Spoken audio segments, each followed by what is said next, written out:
So this is part one of 3 podcasts concerning my new book from Zero Books entitled Reading the Way of Things Towards a New Technology of Making Sense. You can buy it on Amazon. So as Marshall McLuhan and Michel Foucault argue, albeit in different ways, we are always operating with certain tools and technologies that coerce what we can say and think, how we stand towards the world, each other, and ourselves.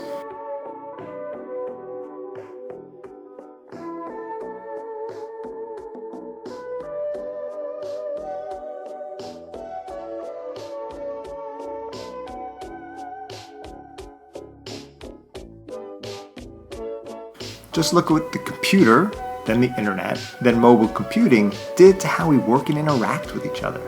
Time, language, and relationships are redistributed. The very manner in which we conduct ourselves, construct ourselves, changes as the very tools and technologies we use change. The way we make sense of things is not neutral or natural. It is part and parcel of a certain construction of sense that is historical and, like all things, ideological. The very things we take for granted, the way we process and say, this is something else, is itself the product of what I'm calling a technology.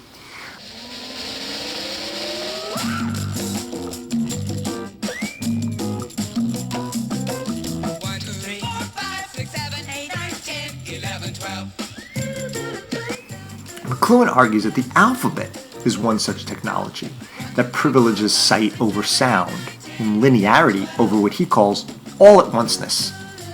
Sight, he says, comes from there. You look at a particular thing, while sound comes from all around us, all at once, right? We're sort of immersed in it. I want to argue that the very manner in which we form, share, and digest information is a symptom, in a sense, of a technology of language. We operate with a certain set of mechanisms based on the operation of words referring to something else, something bigger, something broader, to something prior, something that comes before.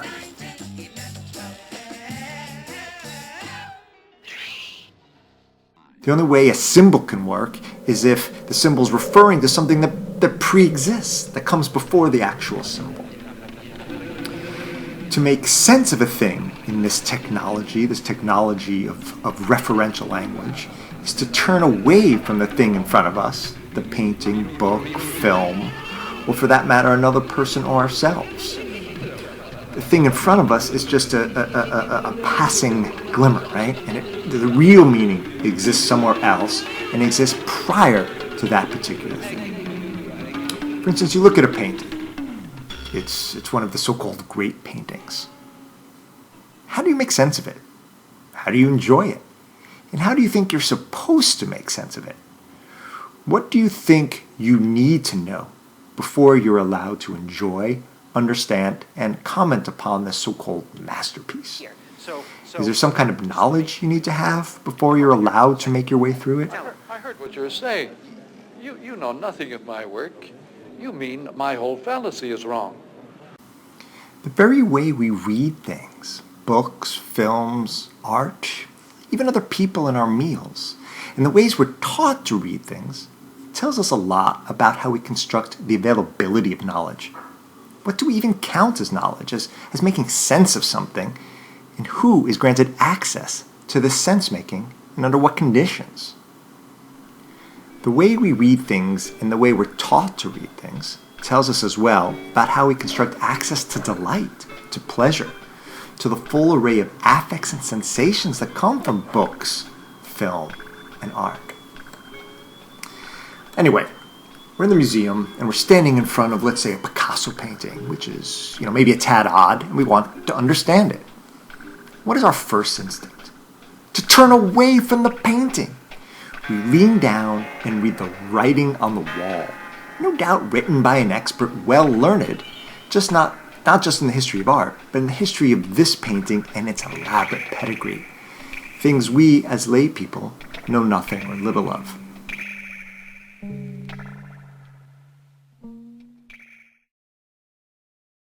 This, to me, is a telling symptom of our technologic environment of language, which is to make sense of something, we turn away from it and seek something else. It's almost childlike, right? Running to the parent to explain the weird, scary shadows on the wall.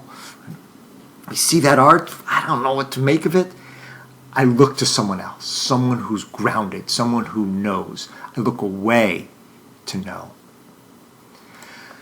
I call this mode of making sense, this turning away and seeking explanation from something bigger. I call it exemplary reading, reading for an example. In exemplary reading, we make sense of things as an instantiation of something else, as an example. We don't see things as things in themselves, we see them as examples of something else. This something can be a category such as a genre. For instance, we can say the Maltese Falcon is classic noir. Maybe the thing is an example of an idea. Blue Velvet is all about the Oedipal complex. Perhaps it's ideology. Gone Girl is patriarchal. Maybe it's an historical reading. This painting is an example of history, such as Cubism was radical for its time. Maybe read it in terms of biography. Picasso had troubled relations with women in his life. In any case, in all these cases, we make sense of what we're experiencing through things that have come before and presumably stood the test of time. This painting, this book, is just a moment of that bigger thing. We read things as examples of something else, something bigger. This is the case not just for seemingly special things like books, films, and art, but for everyday things too. We sit on chairs as we're supposed to sit on chairs. Drink from glasses we assume are made for that beverage. We assume houses have living rooms and bedrooms, that romance involves two people of the same or different genders, that work demands 50 hours a week of our lives, at least. In these cases, we are blinded not by concepts and categories, but by habit and familiarity.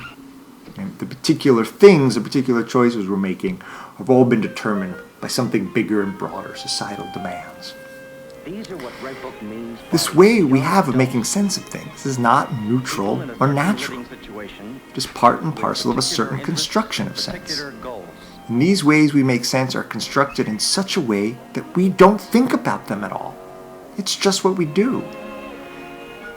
This doing might seem obvious once pointed out. When it comes to esoteric texts, such as the great books, art, and films, whatever those great books are. But this mode of reading, in which we make sense of the thing in front of us through other sources, is sense-making as a way of domesticating the wildness of things.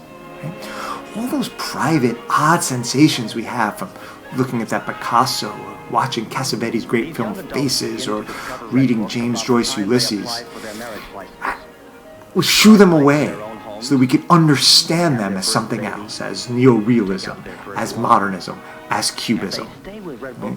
Rather than reckoning and grappling with the wealth and breadth of things I experience, I shut them all down and make them all subservient to a category of knowledge. In my book, Reading the Way of Things, I'm trying to suggest that there are other ways of making sense. Ways that are beautiful, astounding, exhilarating, life-affirming. Ways that maintain and even celebrate the wildness of life. That she could use a little expert help.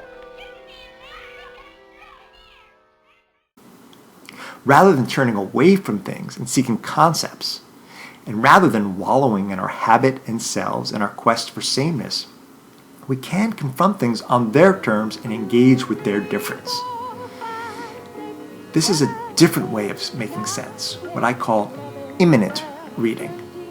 Reading a text, whatever that text may be, on terms immanent to it and the very act of reading it. In my book, I want to propose then a different technology of sense-making, a technology of things, concepts, operations, principles, and mechanisms working together that don't rely on our present conception of language. This entails re-examining everything from what we consider a thing to what we consider knowledge, truth, and how we access it. I I want to suggest that if we shift how we make sense of things, we in turn shift our very relationship to the world, to each other, and to ourselves.